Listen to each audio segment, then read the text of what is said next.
पूरे ही मामले में इस तरह से पक्ष रखेगा।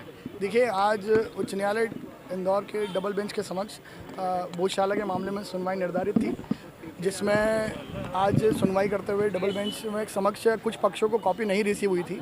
ऐसी स्थिति में उन्होंने अपना पक्ष रखा कि हमें कॉपी रिसीव सर्वे की नहीं हुई है, तो हमें भी सर्वे की कॉपी रिसीव कराई जाए। न्यायालय ने आदेश दिया है कि इन सभी पक्षों को कॉपी रिसीव कराई। आज संभवतः सभी को कॉपी रिसीव भी हो जाएगी। इसके साथ ही मुस्लिम पक्ष की ओर से इंटरवीन इस पिटीशन में रिस्पोंडेंट बनने के लिए सुप्रीम कोर्ट में भी पूर्व में आवेदन दिया गया था, जिसमें सुप्रीम कोर्ट ने कहा था कि आप उच्च न्यायालय इंदौर का तरफ अपना रुख अपनाइए। और आज उन्होंने अपना पिटीशन में अपनी इंटरवीन एप्लीकेशन के साथ ही सुनवाई की प्रयास किया, जिसमें न्यायालय का मत है कि सुप्रीम कोर्ट की आदेश अनुसार ही हम सारी चीज़ें सुन पाएंगे। आप सुप्रीम कोर्ट से जो स्टे है वहाँ आइए, रिपोर्ट अपनी पेश बताइए, सारी चीज़ें अवगत कराइए।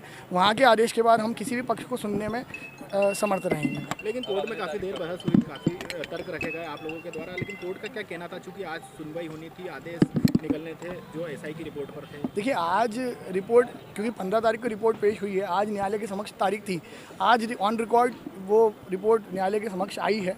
क्योंकि सुप्रीम कोर्ट ने सर्वे रिपोर्ट के ऊपर अपना स्टे दिया हुआ था, ऐसी स्थिति में न्यायालय अग्रिम सुनवाई करने की स्थिति में नहीं था, इसलिए उन्होंने सभी पक्षों को कहा है कि आप सुप्रीम कोर्ट के आदेश का वेट कीजिए। सुप्रीम कोर्ट में जो भी आदेश होता है वो आदेश होने के बाद इस न्यायालय को अवगत कराते हुए फिर इस न्यायालय की अग्रिम तारीख आपको मिलेगी। ऐसा भी सुनने में आया है कि मुस्लिम पक्ष ने पूरा ही मामले की सुनवाई सुप्रीम कोर्ट में करवाने की बात रखी। नहीं, ऐसा कुछ अभी तक कुछ नहीं है। आज की सुनवाई का क्या निर्णय निकला आखिर अब कल? देखिए, सब सुप्रीम कोर्ट जब तक अपना मत क्लियर न करे, सुप्रीम कोर्ट के मत के बाद ही ये न्यायालय सुनने की स्थिति में रहेगा। 30 तारीख सुप्रीम कोर्ट में अनुमानित लगी हुई है और प्रोसीडिंग में कंप्लीट होने के बाद सुनवाई होगी और सुनवाई के बाद ही सारी चीज़ें क्लियर हो पाएंगी। इसके अलावा ये भी बात सामने आ रही है कि जो कॉपी नहीं मिली थी एसआई के द्वारा, पक्षकारों को कॉपी नहीं मिली थी, उसकी भी बात हाईकोर्ट के समझ रखी गई। ये वो कुछ अन्य पिटिशनर क्योंकि कुछ पुरानी पिटिशन भी चल रही है, वो उसमें जो पिटिशनर रिस्पोंडेंट हैं उनकी और से अपीयर होकर कहा गया है कि क्योंकि सेम सब्जेक्ट का मैटर है तो हमें भी कॉपी रिसीव कराई जाए। तो न्यायालय का कहना है कि आपको भी कॉपी रिसीव कराई जाएगी। अंतर सिंह वान्य करके एक पिटिशन है,